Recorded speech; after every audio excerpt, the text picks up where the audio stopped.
হৃদয়ে ভয় থাকে, আল্লাহকে যদি সঠিকভাবে মেনে চলে, আল্লাহর প্রতি যদি ডর থাকে, ভয় থাকে, তবে সত্যিকারে সেই নিজেকে একজন প্রকৃত মুসলিম বলে দাবি করতে পারবে।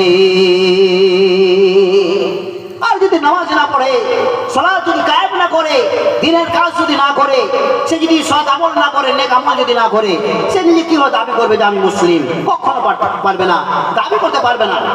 কেন? সে তো নামাজ পড়ে না, সালাত কায়েম করে না, দিনের কাজ করে না, কোরআনের আল্লাহর বাণী, আল্লাহর নির্দেশ মেনে চলে না, উপদেশ মেনে চলে না, নবীর তালিকা অনুযায়ী চলে না, সুন্নাত মেনে চলে না। সেই কিভাবে নিজেকে একজন প্রকৃত মুসলিম বলে দাবি করতে পারবে? পারবে না। ইসলাম দর্দিগণ আমার, যদি আমরা নিজেকে মুসলিম বলে দাবি না করতে পারি, তাহলে আমরা সাফল্য লাভ করতে পারবো না। আর তখন আমরা সাফল্য লাভ করব, কামিয়াবি অর্জন করব, যখন আমরা নিজেরা নিজেকে মুসলিম বলে দাবি করতে পারবো, ইমানদার বলে দাবি করতে পারবো। তখনই আমরা সাফল্য লাভ করব, তখনই আমরা কামিয়াবি অর্জন করতে পারবো। ইসলাম দর্দিগণ আমার, আজ আমরা মুসলমানেরা, আজ আমাদের সম্মুখে, আমাদের সামনে অন্যায় হয়, অত্যাচার হয়, শরীয়ত বিরোধী কাজ হয়, আমরা কিন্তু বাধা প্রদান করি না।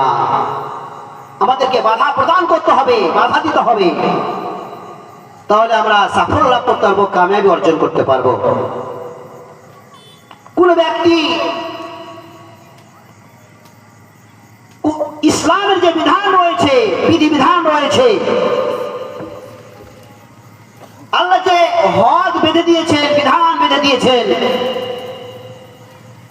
কোন ব্যক্তি যদি সেই ইসলামের মধ্যে, দ্বীনের মধ্যে, আল্লাহর বিধানের মধ্যে, হুকুমের মধ্যে যদি অটুট থাকে, সে কামিয়াবি হবে, কামিয়াবি অর্জন করতে পারবে। আর যদি